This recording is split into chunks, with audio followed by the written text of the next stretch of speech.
Well, good afternoon, and I would note that it's just under 2.5 years of his presidency, and President Trump has shown little regard for U.S.'s traditional treaty allies. He's welcomed autocrats to the Oval Office. He's had a brief love affair with the little rocket man, but now seems to be nowhere in regard to denuclearizing North Korea.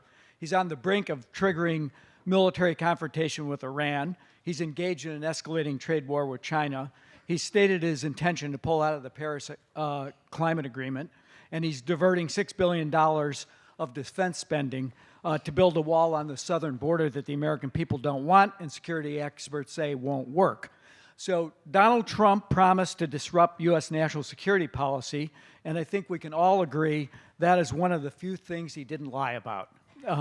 With me to discuss the implications of these actions for American security and how progressives should respond is a terrific group of experts who have been on the front lines of national security policy making, two of whom now serve in Congress. Susan Rice served as National Security Advisor to President Obama, U.S. Ambassador to the United Nations, is now a senior fellow at both American University and Harvard University. Her memoir, Tough Love, will be published in October. I might have something to ask about that in a little bit. Alyssa Slotkin served as a CIA officer on the NSC staff under both Presidents Bush and Obama as an acting Assistant Secretary of Defense for International Security Affairs. In November 2018, she was elected to represent the 8th District of Michigan in Congress. Abigail Spanberger served as a CIA case officer, and after a career in the private sector was elected in November 2018 to represent the 7th District of Virginia, ending a 48-year Republican hold on that district. They join in the new majority in Congress. They both serve on relevant committees. So I want to start by talking a little bit about today's hotspots and maybe begin with Iran.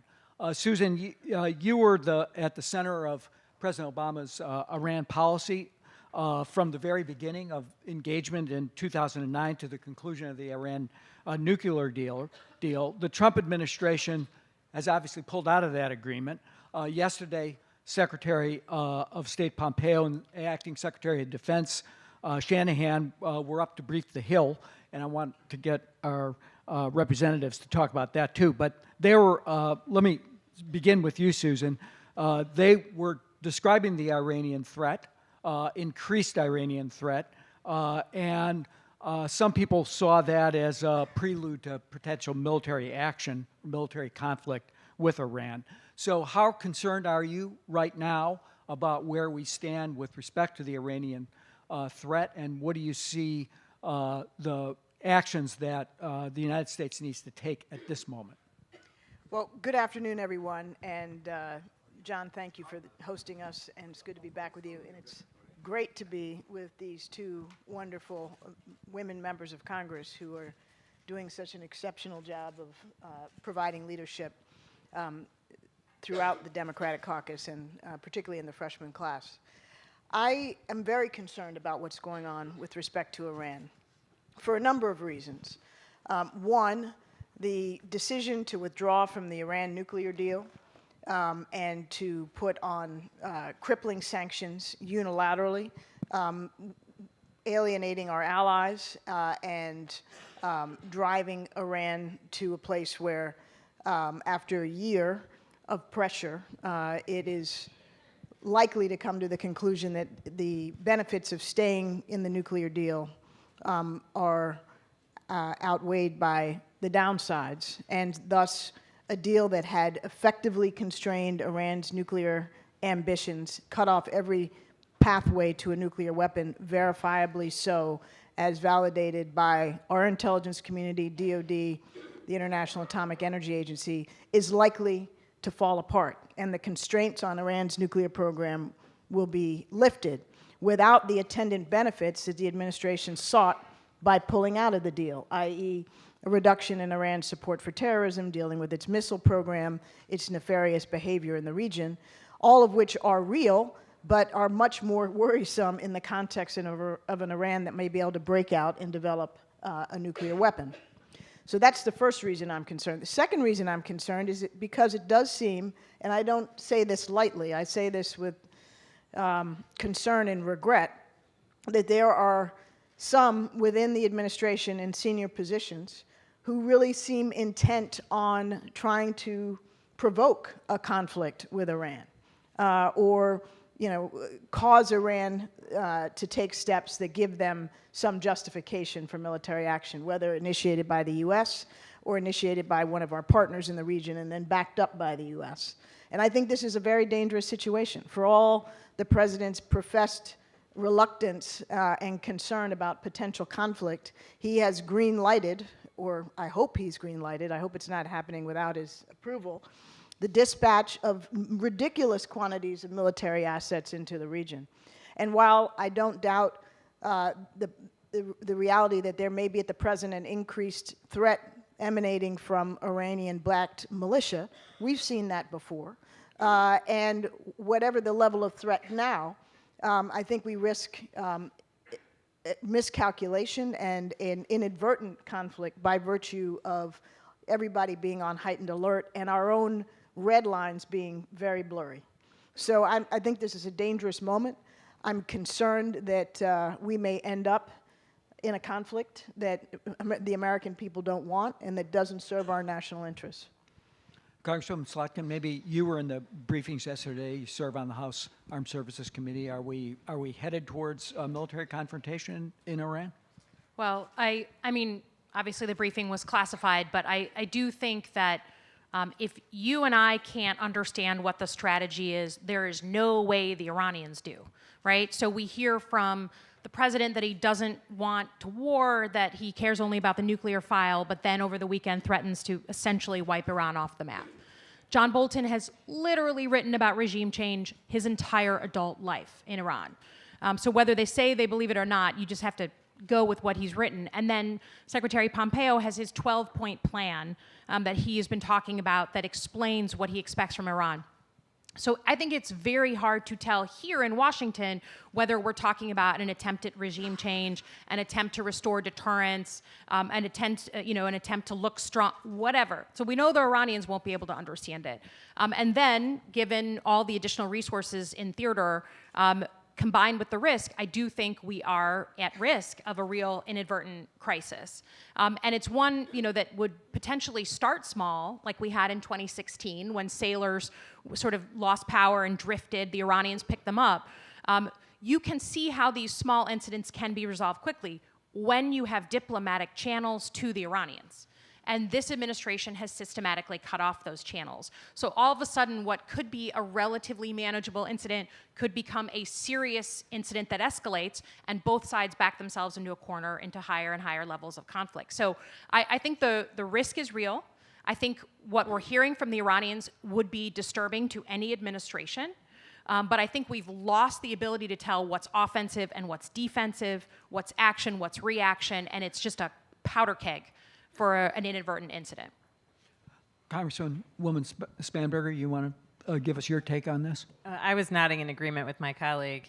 I think that Alyssa's point is exactly made. If on a day-to-day basis we don't really understand where it is that the administration is taking us, from an Iranian perspective, how are they to know? And I think that Alyssa's point is really well made, that whether or not it is something intentional, we are creating such a frenetic space where there seems to be zero apparent strategy, and that is just a recipe for disaster. And ideally, we will continue to not see that type of disaster. But as the example she gave, that was an accident that was resolved quickly and diplomatically. And if we don't have the ability and the channels to do that in the event that something occurs again, I think it's a really challenging time. Let me ask a question that to maybe just require speculation, which is, Susan raised the question of whether the president ordered the Abraham Lincoln Carrier Battle Group into the Gulf, sent B-52s over. He says he doesn't want war. There's been reports that he thinks John Bolton's gotten ahead of him. What do you think is going on inside the White House with respect to who's essentially on first with with respect to calling the shots on Iran? Well, first of all, I mean, it's inconceivable to me, even in this administration, that the president wouldn't be the one to make the decision to send those assets. I can't rule out that possibility, but that would be an even more frightening breakdown of process than at least I'm aware of to date. What concerns me, though, about how things are decided is that there really seems to be no national security decision-making process. There are not regular, thoughtful, well-prepared meetings of the National Security Council principals and the president with his national security cabinet to weigh the costs and benefits and the various options on these very complicated decisions. It seems that the National Security Advisor is hoarding a lot of the decision-making and information, keeping the process to a minimum, which I think is whether it's designed to or has the benefit of enhancing his authority over what happens. There just doesn't seem to be the normal, transparent kind of decision-making process within the interagency. And that's quite concerning, not only in the case of Iran, but I think on a whole range of issues. Congresswoman Slotkin, you served both Republican and Democratic National Security Council staffs, as I mentioned. Does this seem aberrant to you? What's your sense of what's going on now? You probably have some friends who are still kind of left behind. But what do you think is happening in the White House today? I mean, I think it's clear this is pretty different than the past 60 years of national Process security matter? Yes. I mean, I think, listen, I was at the White House on the last day that President Bush was in office, and then I was there the first day that President Obama came in. Things change. Leadership styles certainly change. The drink cart in the sit room had Diet Dr. Pepper. That's Obama, right? That's not Bush. So the things change, but I think that the behemoth of the U.S. government, right? There's lots of people who worked in the administration. The behemoth that is the U.S. government is on a good day really hard to get your arms around and to figure out how we're all on the same page on a certain policy issue. If that's a good day, a bad day is a lot of kind of Yosemite Sam just popping off of ideas that are not, they're just a loose collection of activities, not an actual strategy. And when it comes to the issues of war and peace, these are grave issues. And it's just a bad time to be popping off different ideas. Yes, process matters. Let's shift world scenes and go on to China. I want to ask you a couple of questions about that. Congresswoman Spanberger, you serve on House Foreign Affairs. They've been holding hearings on the China threat. We've had this escalating trade war that's been going on for a while. The focus now seems to be in ratcheting up pressure on Chinese technology companies with the Huawei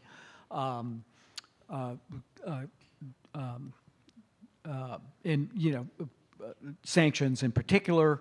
Now we read in the paper this morning that they're thinking about sanctioning facial recognition technology. What do you think is going on? Is the administration actually pursuing the right policies there? How do you assess the threat emanating both on from an economic perspective, but also from a security perspective? I feel like Alyssa's Yosemite Sam example might, again, be appropriate. So I think there's a couple pieces here that we've been trying to get to the bottom of, we've been trying to discuss on the Foreign Affairs Committee.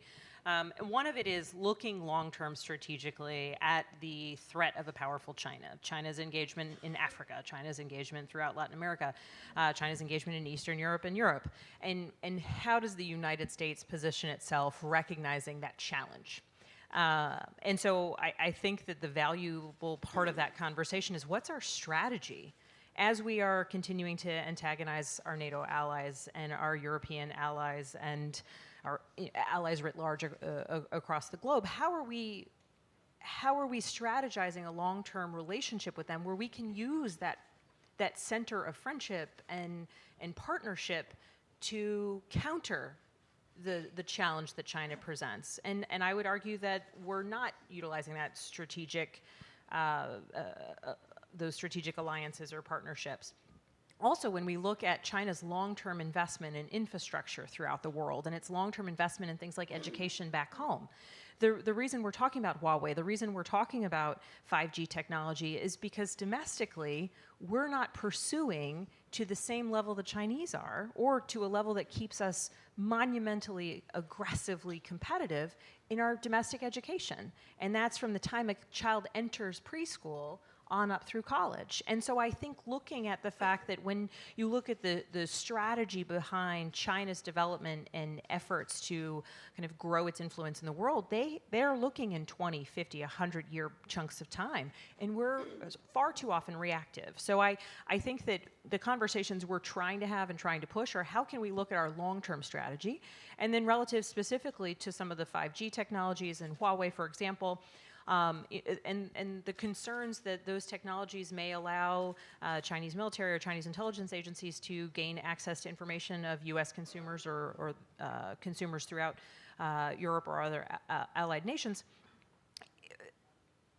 We've been talking a lot about it, but we need to take action. And actually, Alyssa and I introduced a bill yesterday called the 5G and Beyond, Secure 5G and Beyond Act that would require that the administration and the president come out with a plan for how it is that we can, into the future, ensure that the technology that's being developed doesn't have the weaknesses that will make American consumers vulnerable and make it so that American companies can't compete. So I think to answer your question, we've got to have a more long-term strategic viewpoint, and we have to actually start taking action on some of the more immediate threats and concerns that we have.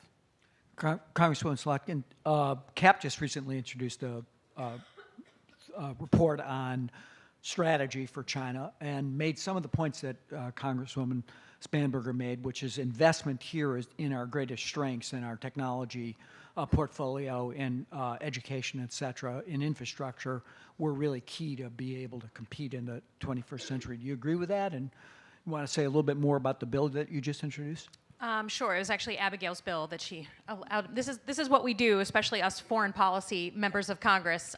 Is there a little caucus up there? Yes, we do. We do have a little caucus. There's 9 of us in the freshman class that are either service or veteran members of Congress, and we hang out a lot. And then there is a subset of the women, which are in my district called the badass women. Abigail has. Some people don't like that word. I'm sorry.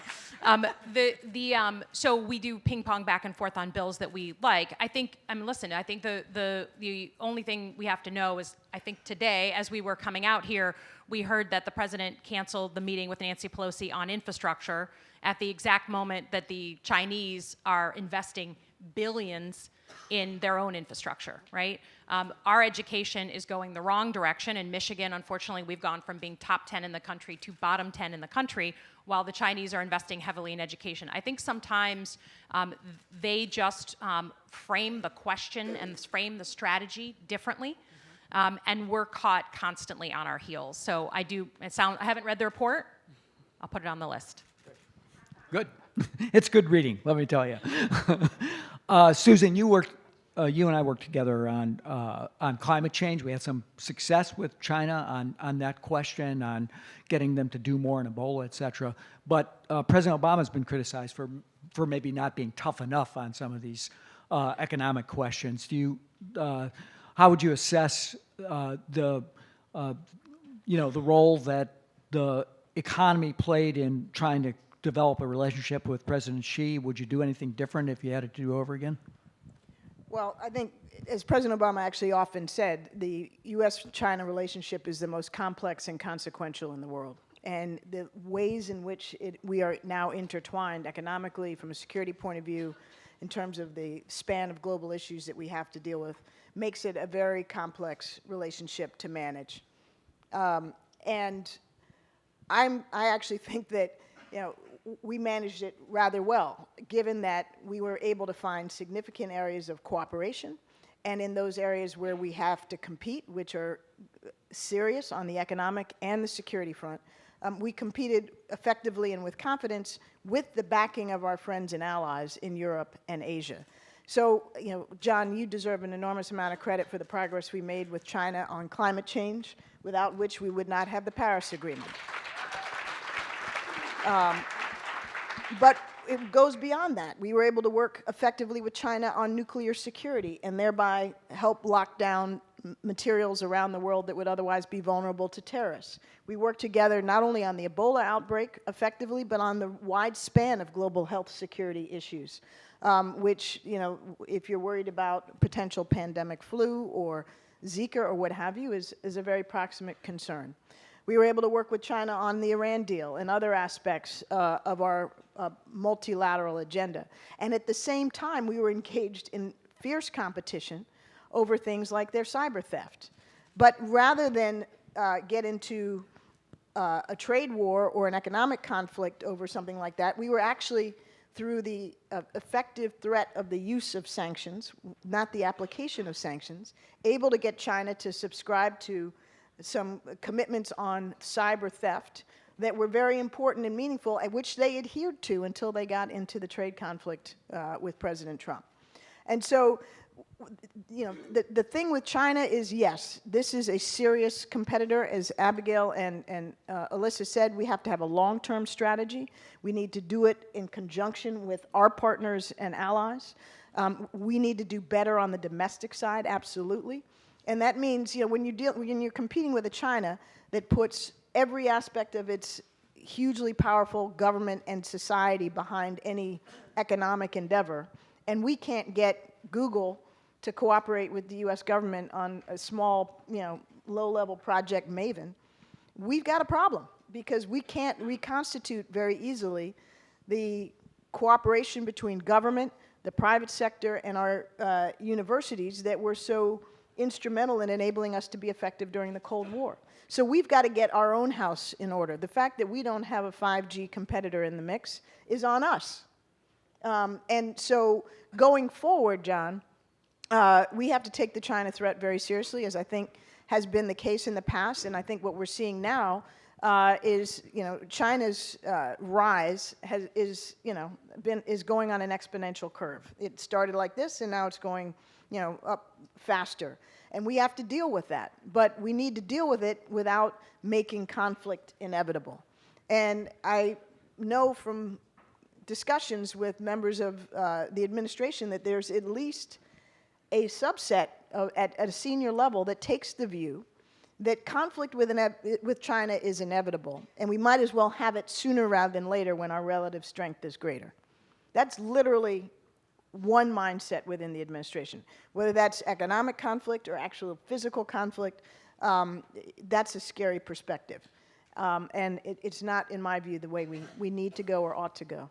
Kind of miss Jim Mattis right now. Congresswoman, you want to get in on this? Yeah, I just wanted to say something about climate change, because I feel like we're in a room full of some of the great minds on foreign policy. And as someone who represents Michigan, I think that there's this misperception that the middle of the country doesn't care about climate change, that we don't care about the environment, that it's a coastal thing. And I just want to tell you, the single most bipartisan thing in my district and in my state are protection of the Great Lakes and our local environment. And I think we need to acknowledge that thinking on climate change is changing. It's changing in the heartland, right? Where, for me, you tell a cherry farmer that in the future there may not be a certain number of hard freeze days, he's not going to have cherries on his tree, right? He is thinking about that. And then I come to the Armed Services Committee where I serve, and the Republicans are supporting amendments in the NDAA that require the Defense Department to do prudent planning on climate change. That's change, so let's acknowledge it. But the other thing that I think is happening, obviously we can see it from the young people, is we need to reframe the conversation and start thinking about environmental security the way we think about homeland security. It's literally about the safety of our kids and the preservation of our way of life. We need to talk about it in muscular terms. It's not a niche issue for environmentalists. It's literally in Michigan. I live 15 minutes from Flint, Michigan. Our water is at risk, and that is, you are more likely in Michigan to hand your child a cup of water that will cause an early childhood cancer or a lifelong learning disability than you are to ever be the victim of a terrorist attack. So let's talk about it in those muscular terms and not be squeamish because it's the environment. Thank you.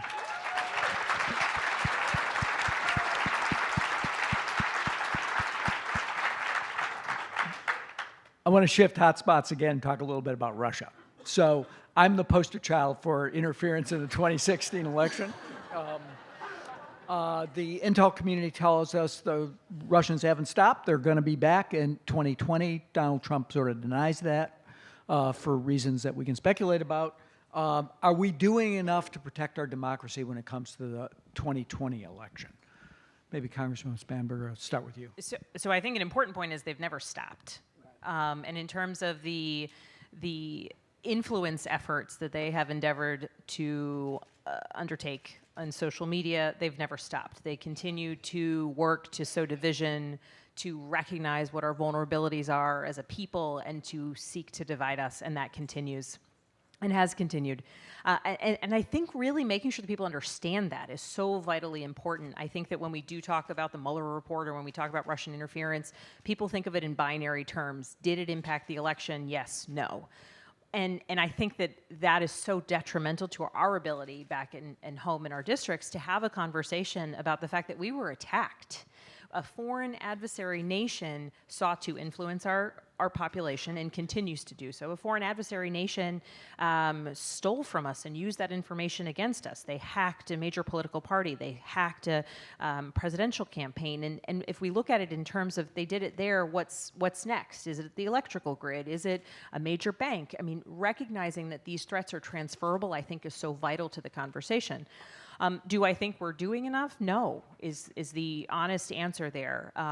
Alyssa and I are actually engaged in an effort because we've identified that we don't think that we're doing enough. So we've gotten a bipartisan group of lawmakers together seeking to further define the problem and come up with some solutions. So stay tuned for that as we continue that effort. But no, I think that part of it actually is defining the problem better in a way where people can talk about it and digest what's happening. And make sure that we are engaging with the tools that they are using. So they're exploiting social media. They're exploiting what seems like a safe place where you share pictures of your kids. And recognizing, I think it's hard for people to understand or even accept that they might have been influenced, but recognizing the tactics that they're taking on the influence side of it, I think is vitally important. And how do we strengthen ourselves against that? How do we build that resiliency where we're looking for fact and truth and we're not saying, oh, that's fake, or oh, that's true, or this validates my pre-existing opinion, therefore I'm going to consume this. And so there isn't an easy solution. I don't think we're doing enough. From a legislative perspective, we also need to make sure that foreign actors can't be buying ads the same way we did in an election. I'm sure we did 18 television ads. So the number of times I recorded myself saying, paid for by Spanberger for Congress, so that people knew it was an ad that I was paying for, whether it was one that was in favor of me or against my opponent. But the fact that those same sort of influences can be purchased by foreign entities and nobody has to know where it's coming from, that is really deeply problematic. And we're working on the campaign finance side to make sure that there's that clarity, but it's a long process.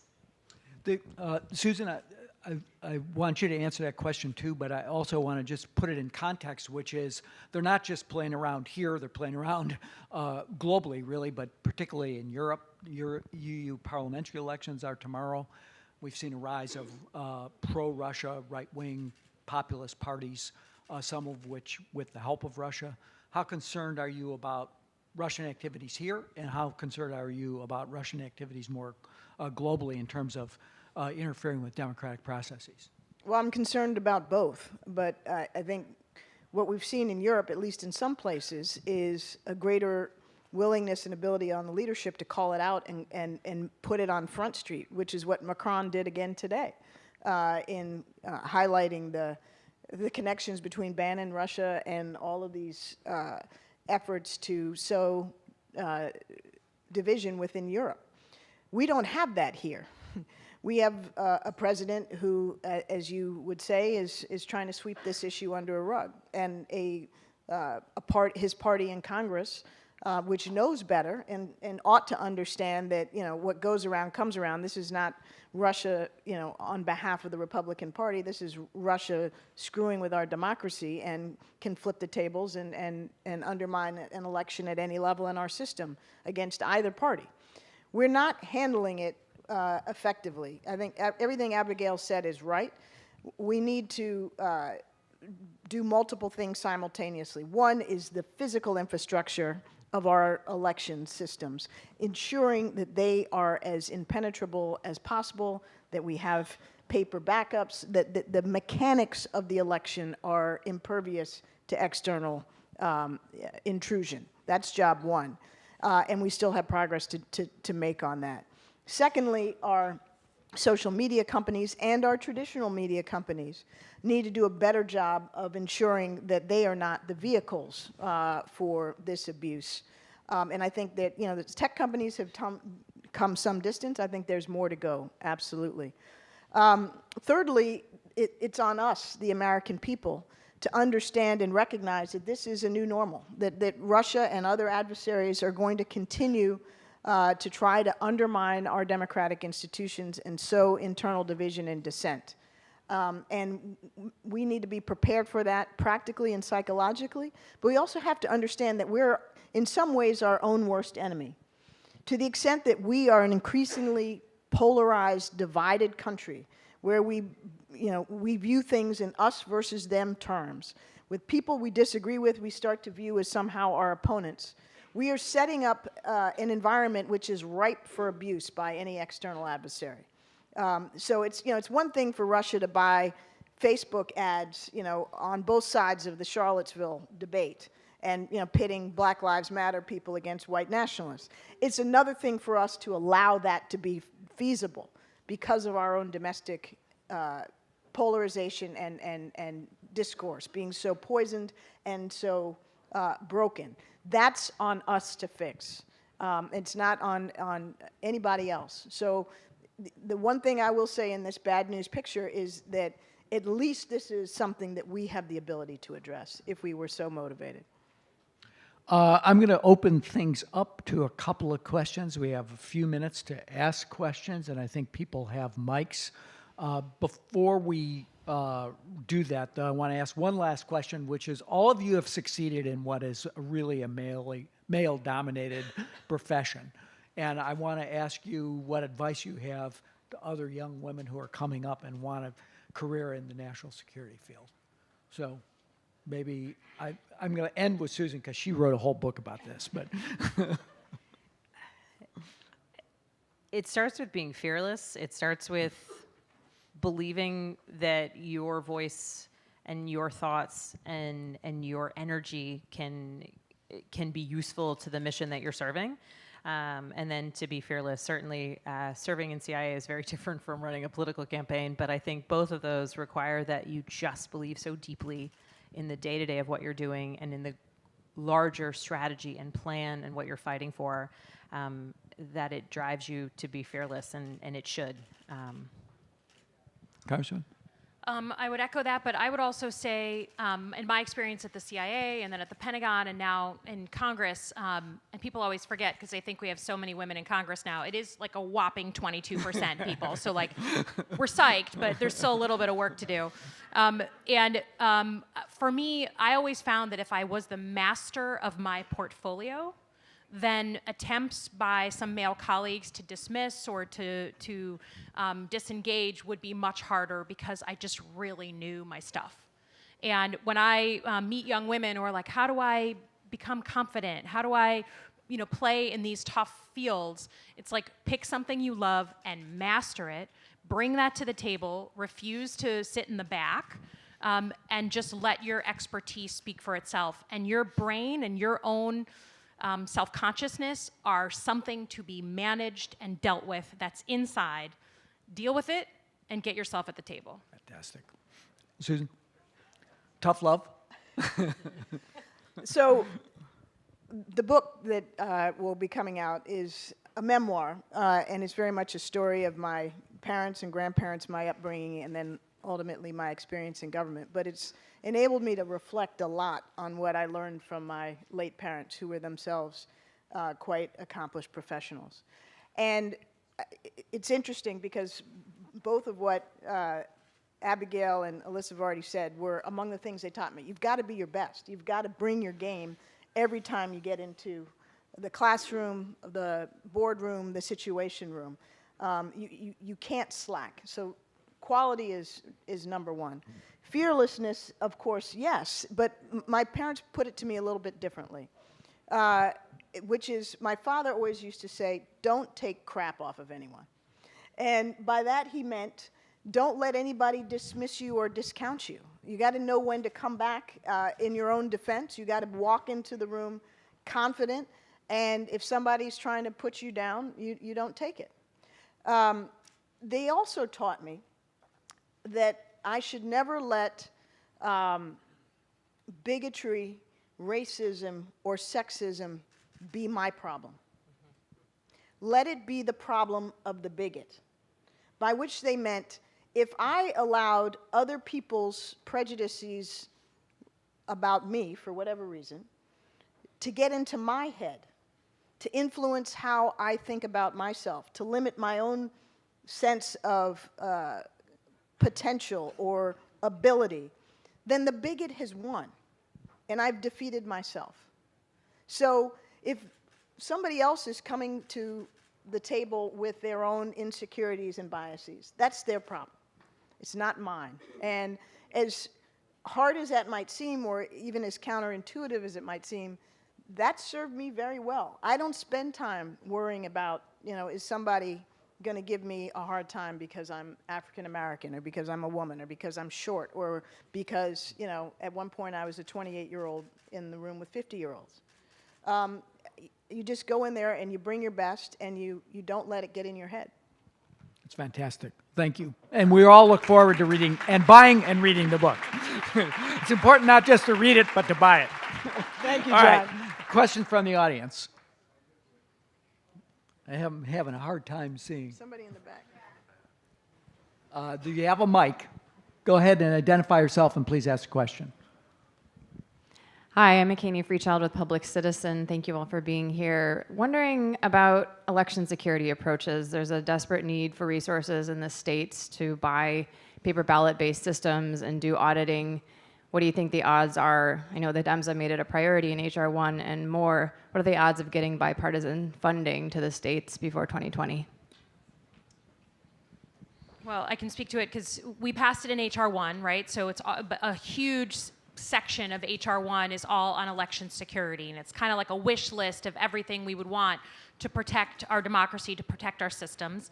Didn't come with resources, so extremely hard to put on our states. H.R. 1 is unfortunately not going to be taken up by the Senate, so we have now broken off the pieces on election security. We're putting them through in a series through the Homeland Security Committee with the addition of an authorization for funds for the states, acknowledging that they just can't do this without money for it. I think that will pass through, again, in a bipartisan way through committee. I think it will once again pass the House. And then we have to do what we have not been doing for those who are Democrats in the room, which is putting a spotlight on Mitch McConnell for the many, many months that he has not taken up these really important bills. We're not asking everyone to pass. We are asking that they get taken up and the system of our democracy actually moves. Unfortunately, I don't have a ton of faith that these new bills will be taken up, but that's where you all come in, and putting serious pressure would help. So I would second what Alyssa said. And just as an example, one of the things that's really important to me is this issue that knowledge is power. And I led on a bill, and Alyssa co-sponsored it. And she had good bills that I co-sponsored as well. But this one in particular is the idea that knowledge is power. And we have states that are facing threats that they may not have the ability, the resources, or even the understanding of. So this bill would require that the DNI give a threat assessment to states 180 days in advance of an election. Now, that's just the piece of them helping them understand what threats may exist. And in the Commonwealth of Virginia, we had a challenge. Our governor recognized that he was unsure that there might be weaknesses to our election system. He hired hackers to hack our system. They were able to hack the system within 10 minutes. There's no evidence that anything had actually ever happened to that system, but he was worried about that weakness, and by executive order in the Commonwealth, summarily changed all of our voting machines in order to have a paper ballot. So we know these weaknesses do exist, and when you have the resources, states can take those steps, but really the federal government does need to play a role to ensure that states that may not have the resources or the ability know the threat and can contend with it once it's identified. One more? Right there. Hi, I'm Ken Miller. There's been suggestions made in the public discourse that the president might be a Russian asset, but no one's calling that out. To what extent do you think he was recruited as a Russian asset, is a Russian asset, and how is that possibility reverberating in the intelligence community? I think I'm going to take that, since I'm the only one who's not an elected official up here. That was for me. Well, go ahead, John. Look, I think there are a lot of questions that remain unanswered that I find concerning. I'm not prepared to speculate that the president is a Russian asset.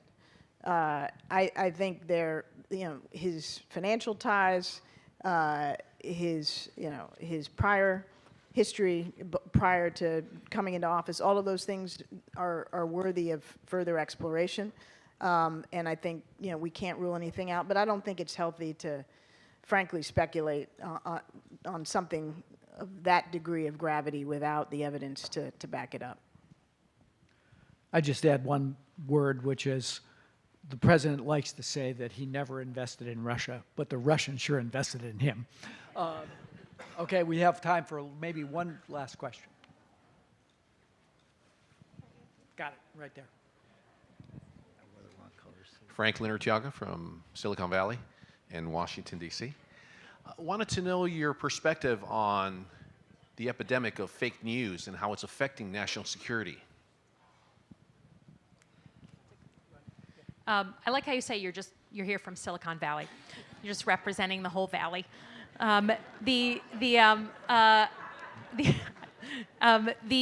So yeah, this is a huge concern, and obviously Michigan was particularly targeted with a lot of the Russian ads in the last election. So I spent a lot of time looking at those ads and how they were targeted. But separate from that, I do think that people are losing faith in the way that they get their news. And so I even see this like seeping into places like academia, right? I represent Michigan State University, and I've done open forums there where a master's student will ask me, like, how do you get smart on issues? And I said, well, I'll go to some trusted sources and read up, online and ask people, smart people. And he said, but how do you know that those sources are true? And this young person feels like he has to question every source, many of them legitimate, before he can actually take it as fact. And that's scary, right? That's scary. Similarly, we've now stovepiped so deeply, we see this in my district very distinctly, where people get their news through a specific stovepipe, so anything from the other pipe is just disregarded out of hand. And we used to have the nightly news that we all watched together. We watched as a family during dinner Tom Brokaw, and no one was allowed to talk when Tom was talking. And we no longer have that common experience, and therefore my experience on the campaign trail is sometimes you're talking with people who are just absolutely resistant to hearing something that breaks through their sense of the world. And that was very, very difficult and very discouraging. In addition to the problem, as Alyssa described it, I think there's another aspect to it. Yes, we're all stovepiped and we have a problem with how we consume information. I think it's a very serious challenge. But I think our national security is threatened even more, quite frankly, right now by having a liar in the White House. And the fact of the matter is that the president stands up every day and says something that the entire world knows is blatantly untrue, utterly counterfactual, and has no compunction about doing it while he denigrates and calls the enemy of the people our free press, which is a critical institution of our democracy. And I think that, on top of what Alyssa described, is corroding public trust in our leadership, in our institutions. It's corroding international confidence in the United States as a global leader. And I think one of the things that we need to be conscious of as we think about how we dig out of this trust deficit internationally and leadership deficit is the value of having, again, somebody in the White House and at the podium whose word can be taken seriously. Unfortunately, we are out of time, but please join me in thanking these great security leaders. I think we all sleep better at night knowing that you're on the bridge. Thanks.